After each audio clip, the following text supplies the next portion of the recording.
Hello everyone, welcome to the first daily outlook inside TC.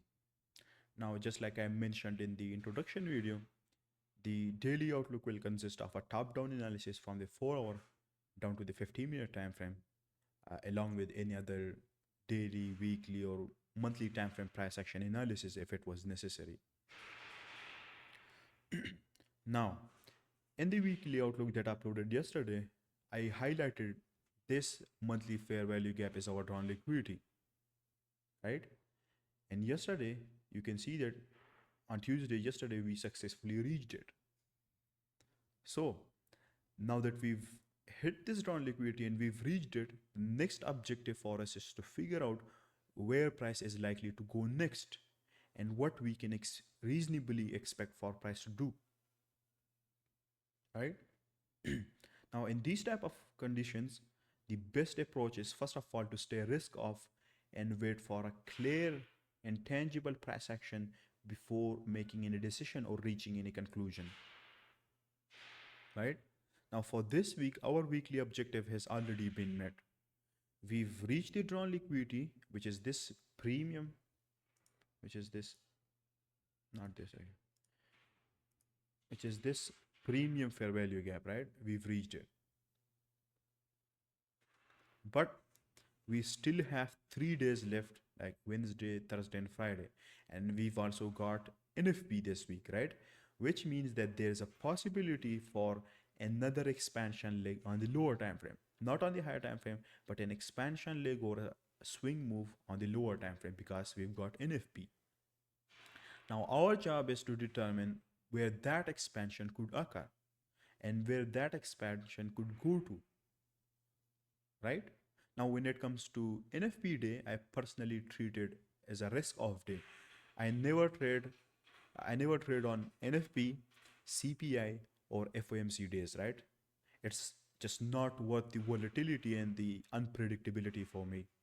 Now, that being said, I'll still be monitoring the charts, but there will be no execution from me, from my side, on that day, on NFP day, right? I'll still trade on Wednesday and Thursday if I found any high quality and high probability setups, but on Friday, I'll be staying risk off and won't be doing anything. But as you can see, we still have Wednesday, sorry, Wednesday and Thursday left. So now let's see what price could do or might do on these days and exactly what my expectations are. So let's look at the charts right here. Right here, you can see the monthly FVG that I had previously outlined in the weekly outlook. We've reached it. But if we draw out the consequent encroachment of this FVG, right? I've already drawn it out, but let me make it clear for you. If we draw out the 50% of this FEG, you will notice that we haven't yet reached the midpoint of this FEG, right? And also, if we take this expansion leg as a dealing range, you will see that the 50% of this dealing range almost aligns perfectly with the 50% of this FEG or the consequent encroachment of this FEG, right? Now, look, even if we were bearish on a macro level, which we are not, right? Then even in that case, the least we could expect for price to reach is the 50% of this whole dealing range, right? The least we could expect price to do is to move into the premium region, right? Because that's exactly where price is inclined to go to when it's in the discount region, right? So even if you are bearish, which we are not, we still would expect price to reach here. We are bullish currently, so we can definitely expect price to reach this equilibrium of this whole dealing range or the consequent encroachment of this FEG or the premium region of this dealing range, right? So based on these factors, the drawn liquidity for me for the rest of the week is now this consequent encroachment, or in other words, the midpoint of this FEG or the 50% of this FEG. You can call it whatever you want, right? Consequent encroachment is just a buzzword, right? So that's my long-term drawn liquidity for now, which is this equilibrium point of this dealing range, right? That's what I'm expecting price to do or price to go to for this week. Now let's move down to the weekly time frame and see what else we've got.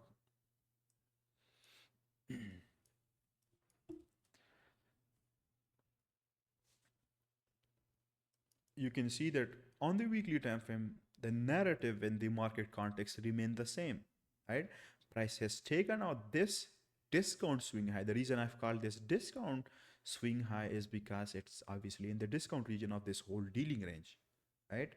What we've done is we've taken out this discount swing high, but you can see that that alone isn't enough to send price down immediately, right? We need a confirmation on the lower time frame, like the daily and 4 hour, before we can expect a reversal from here if we were bearish on a macro level, which we are not. Now, obviously, yes, price can drop from here immediately, but we need, just as I said before, we need clear confirmation before acting on it. Also, if we look at the GBP chart, the fiber or the DXY, not the, you can see that we've also got this SMT divergence right here, right? What EU did is EU took out this swing high and made a higher high, but DXY didn't made a lower low, which means that we have an SMT divergence too, right? But again, let me reiterate it. The long-term down liquidity is still higher even if we have this bearish SMT divergence, right? So we're not going to force any unnecessary short trades based on just one or two factors, right? That's completely dumb and amateur. We can support the idea of a retracement, but as I said before, we need multiple lower time frame confirmations to back it up, right? And more importantly, the market context and the narrative needs to align on both the daily and the 4 hour time frame. So, what's my expectation on the weekly? I'm still looking for price to reach the 50% of this daily range and this monthly fair value gap, and that is basically my drawn liquidity. Now, does that mean that price is going to reach there straight away from here? I don't know, right? Maybe we could see a retracement first, right? Maybe we could see a retracement first and then expand from there. Maybe we form a consolidation here and then expand to there, right? Maybe we reach back to this order block and then expand to there. Maybe we expand to that FVG straight away from here, right? I can never know that, right? But what I can do is I can wait for price to give me clues on the lower time frame. And based on those clues, I'll anticipate a specific scenario out of all of these that I just told you about. And then I'll categorize each one of them into different probabilistic scenarios. And then I'll only trade the one that is high probability and I'll trade it accordingly. Right? You heard it? I don't know what can happen. We can have a retracement and then higher. We can have a consolidation and then we can go there straight away. But, right, I can never know exactly which one will play out. Right? But my job is to wait for price, just as I said before, to give me clues, and then based on those clues, I'll anticipate a specific scenario, and then I'll trade it accordingly. Right? But without any confirmation from price action on the lower time frame, these are all just guesses and nothing more. But one thing is for sure, the drawn liquidity is still higher, which is this 50% or this midpoint of this dealing range, right? My only job on the higher time frame like the weekly, monthly, and daily is to determine the drawn liquidity, and I've done that. So my job here is done. Now let's go down to the daily time frame and let's see what else we got.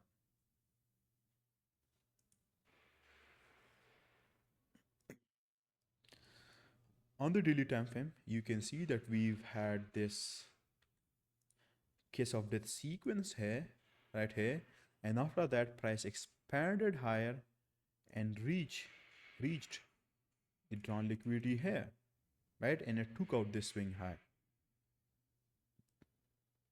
Let me remove this. Now whenever a swing high like this gets taken out, or we reach a long-term drawn liquidity, we should never, let me repeat, we should never immediately expect a reversal from here, right? Let me reiterate it again. We should never immediately, without a confirmation, expect a reversal from here, right? That's extremely risky, and more often than not, you will lose money trying to do that. The only time you should anticipate a reversal is when price shows clear confirmation, like a lower time frame change in the state of delivery or some bearish order block formation, right? But blindly forcing or blindly blindly forcing a reversal trade without a confirmation is a huge mistake, and especially when the higher time frame drawn liquidity is still higher, right? You should never do that. Now let's build some context before concluding anything or making any decision. So looking at the weekly profiles right here, we can see that Monday formed the low of the week right here, right at this order block, right? Monday formed the low of the week and Tuesday expanded higher. Now based on this, we can expect two possible scenarios for Wednesday and Thursday, right? The first scenario is that we can expect Monday and Thursday to form a retracement till here before Friday expands higher towards the drawn liquidity. That's the first scenario that we can expect based on a price-based narrative made through weekly profiles, right? Or we can expect a continued push higher on Wednesday and Thursday, and then it is followed by a Friday reversal to close the week down or to form the higher week of the weekly candle, right?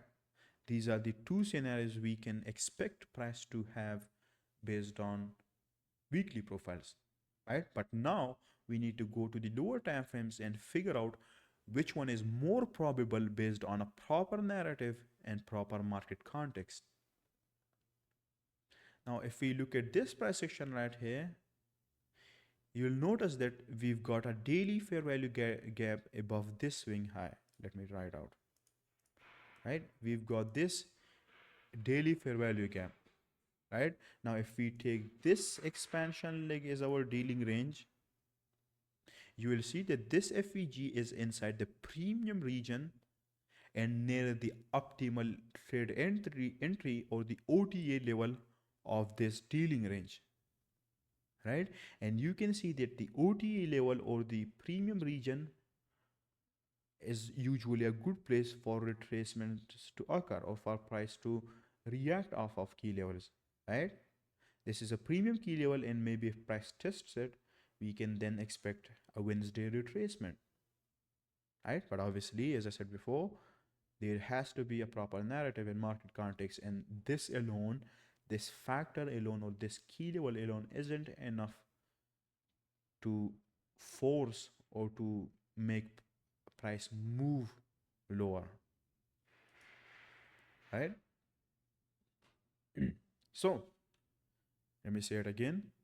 If I'm expecting Wednesday and Thursday to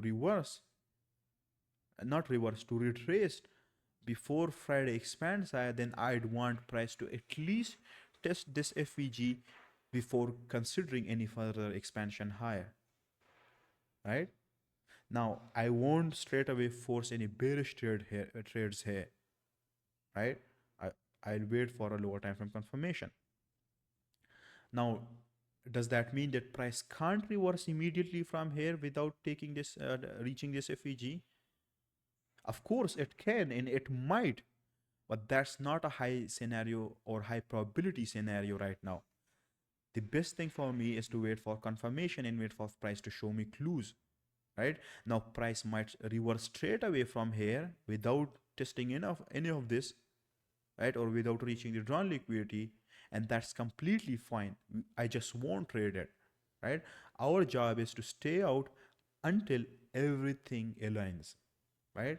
I'll only take a trade once it aligns with our motives, right? It aligns with the narrative that I have built, and it aligns with the proper market context, and when it meets my guidelines and protocols. And without all of those things, I'm not trading it, right?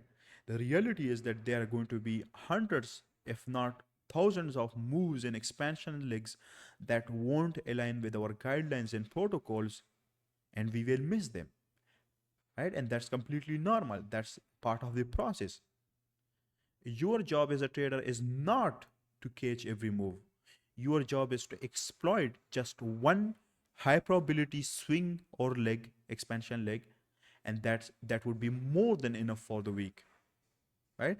You should never feel pressured, you should never feel forced, or you should never feel inclined to trade every single swing or every single move, right? That's not what professionals do. That's the job of amateurs, right? You should never pressure to trade every single move or every single swing, right? That's not how trading works. We as professionals, our job is to wait for the highest probability trade setup, and if it doesn't come, we wait some more, right? We've already waited enough, we will wait more. That's our job, right? Now, enough of that. Let's see what else we've got here. So, what's the plan? The plan is that I'm expecting a retracement on Wednesday and Thursday, right? But obviously, as I said before, I expect price to at least test this FEG first. Then I'll need lower time frame confirmation before I think about taking a trade or framing a trade idea. And if that happens, I'll then move down to the lower time frame and try to frame a trade idea. But if price reverses straight away from here without testing that level, then I stay out. Simple as that. Now let's go down to the 4 hour time frame and let's see what we've got there. On the 4 hour time frame, you can see that we've obviously taken out this swing high, right?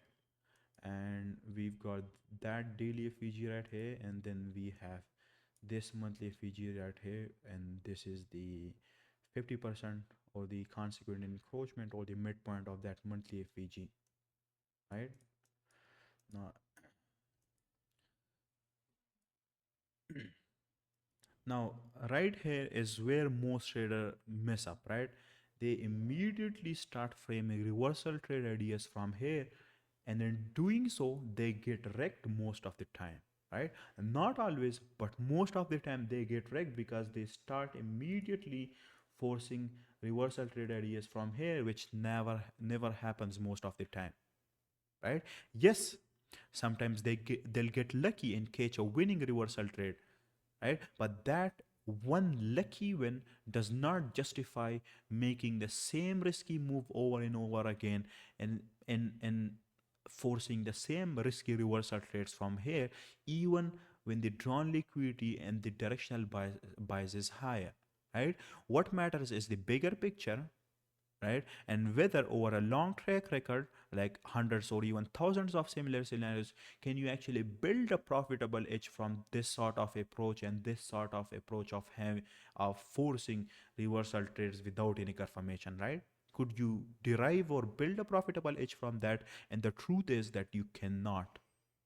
Most of the time, you will lose, right? Yes, sometimes you will win, but don't glorify those small wins, because in the long run they'll destroy your trading psychology and your consistency, right? Always keep your focus on the big goal and the bigger picture, right? Now let's talk about how I'm going to frame a trade setup around here. So if I want to frame a retracement, right, a Wednesday reversal or a Wednesday retracement trade idea from here, then I need price to, first of all, either reach this consequent encroachment of this FEG, right? Now we've already reached this FEG, right? And what I want price to do now is that I need a proper 4-hour market context, a proper narrative, and a 15-minute order block confirmation, right? And without all of this, I will stay risk off. Now, the way I'm going to frame a setup around here is that I want to see price play out around this level in the following manner, right? In the following manner. Let me tell you what's the manner or what's the behavior that I want to see. I want either the 1 a.m. 4-hour candle or the 5 a.m. 4-hour candle. It doesn't matter which one, but either one of them to close somewhere either around here or somewhere below this midpoint of this monthly FEG, right? I want either the 1 a.m. 4-hour candle or the 5 a.m. 4-hour candle. It doesn't matter which one, right? I want them to close either around here or around here, right? If it's the 1 a.m. candle and it closes here, then I want to see price purge, right? I want price to see purge it during the 6 a.m. The 6 a.m. hour. That would be a high probability time for a liquidity grab, and then I want to see a lower time frame confirmation, and then I'll frame a bearish trade out of this 1 a.m. candle range. But if it didn't happen, and let's say price just did this, instead of giving me an order block confirmation entry, then I'd just stay out, right? Even if this candle range gets purged, then even then I'll still wait for a lower time frame confirmation before taking a trade, right? And if it's not the 1 a.m. candle, and if the 1 a.m. candle does something like this and it just goes higher till this 50% of the FEG, then I want the 5 a.m. candle to close right here, and then I want to see that particular 5 a.m. candle to get purged either at the 9 a.m. hour or the 11 a.m. hour during the London close session, right? I want price to then purge the 5 a.m. candle, and then I want to see a lower time frame confirmation, and then I'd frame a trade here, right? These are the two outlooks and the two scenarios that I want price to play out, and without either or any one of them, I won't take a trade, right? And just as I said before, an order block confirmation is a must. I won't just take an entry straight away after the turtle soup of 1 a.m. candle or the 5 a.m. candle, right? I want to see a confirmation, right? And for an even more high quality trade setup, I'd also like to see an SMT divergence with either G or DXY forming around either this level or this 50% of the FEG, of the monthly FEG, right? And the SMT divergence could be in the form of price or EU taking out the candle range high, whereas G or DXY failing to taking out the candle range, right? But just as I said before, even when all of this happens, right, when all of this aligns with each other, I still won't take a trade unless we get a clean 15-minute order block confirmation. Let's say price can maybe do this as well. Maybe it doesn't give me any confirmation, it just goes higher, right? And in that case, again, I'll stay risk off, right? I won't trade it. And maybe I missed this move and it's okay, right? But if I want to frame a trade idea, it would be in the form of this. If I found any trade idea today or on Thursday, I'd make sure to give you a signal with stop loss and take profit before the trade plays out, right? I'd make sure to share it with you. I've already shared one on Monday, and I'd make sure to give you another one as well this week. Right? And this is exactly what we call properly outlining and properly aligning everything with each other before framing a trade setup. Now, one last thing, don't ever fall for pattern trading, right? Now, some traders would try to pattern trade this candle right here and would take either this or this candle is a candle range and try to trade it, right? And you can see they got wrecked, right? Some traders would pattern trade these candles and randomly select every single candle without a market context, without a narrative, without making a proper story behind it, and obviously they got wrecked. But let me tell you something, that's not real trading, and that's not how you select a candle range, right? That's just pattern trading. And while it might work once or twice, over time, in the long run, it won't, right? Just like I said earlier, that's not a profitable approach in the long run. Hello everyone, welcome to this high time frame outlook for indices. So we've got the ES chart right here, and we're going to start off with the monthly time frame, right? And our job here on the monthly time frame is to figure out what is our directional bias and where is our drawn liquidity. Now, if we also open the NASDAQ chart with it, right, or the NQ chart, we can see that we had a major SMT divergence right here between these two correlated assets or pairs, not pairs, these two correlated assets.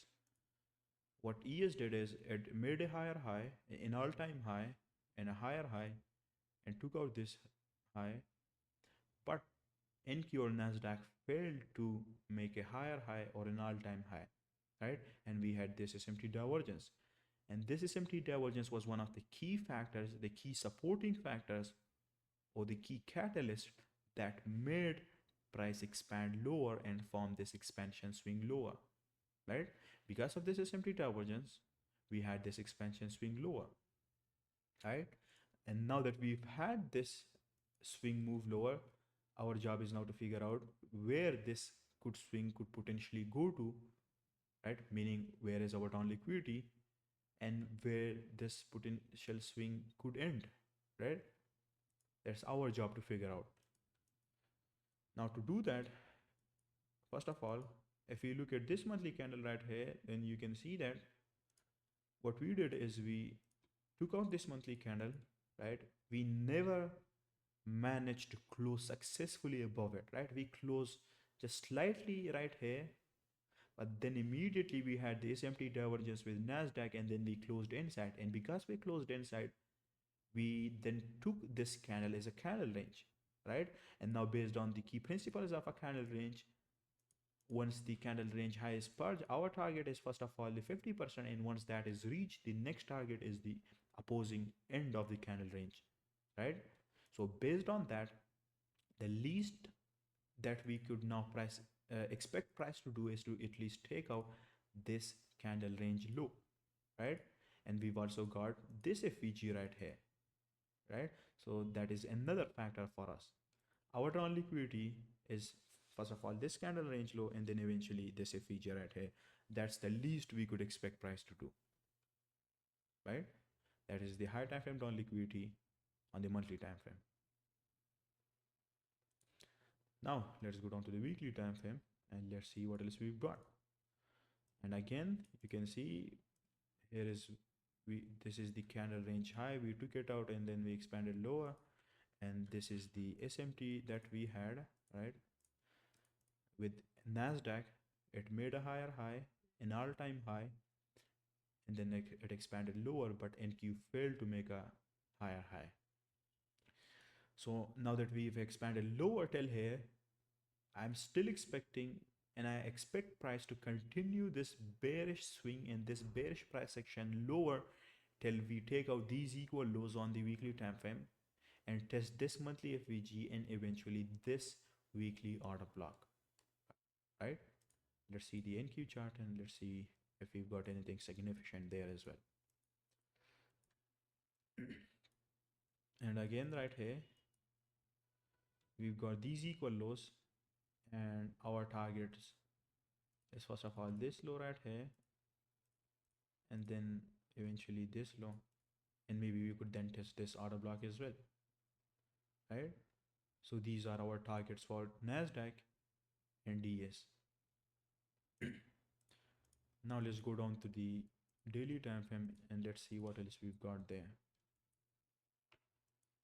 We can also see that, okay, never mind. Okay, let's go down to daily time frame.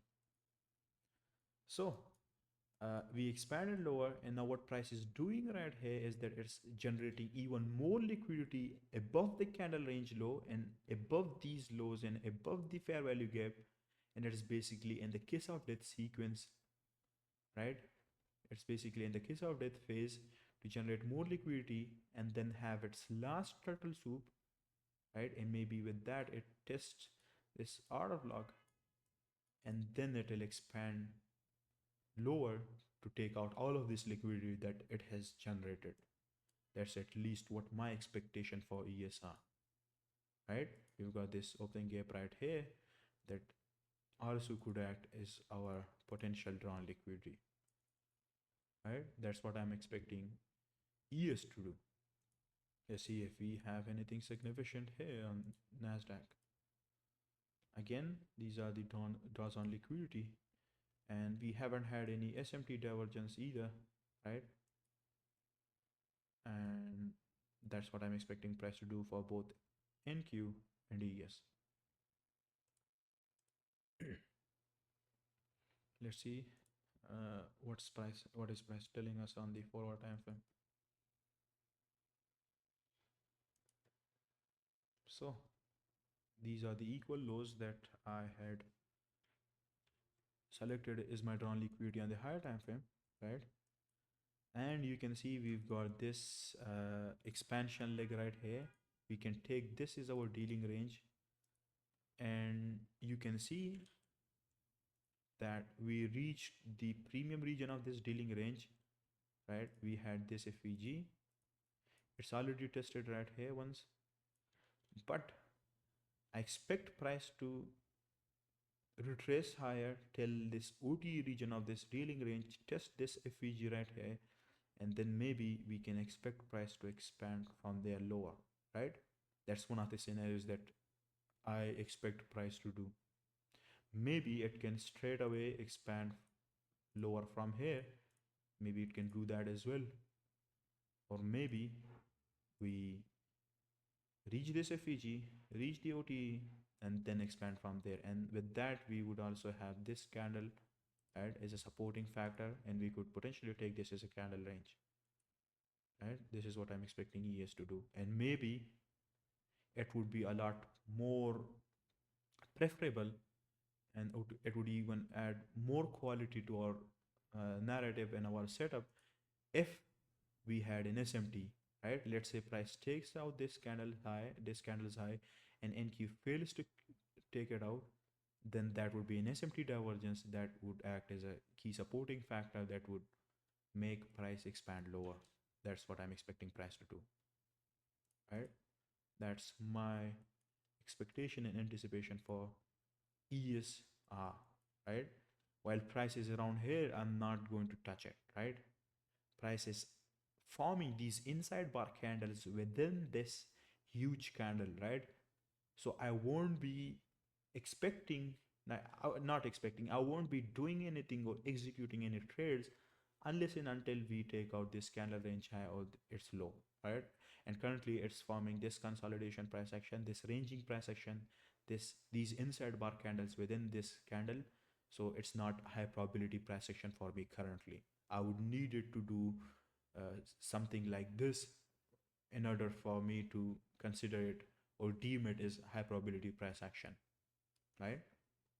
That's what my expectations are.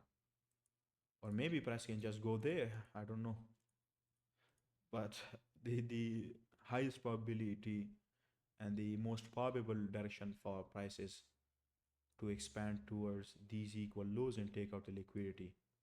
And the way it could do that is by first retracing to this fair value gap and then expanding from there, or maybe this fair value gap and then expanding there. But this would be more preferable and more high quality and high probability for me, right? the These are my expectations.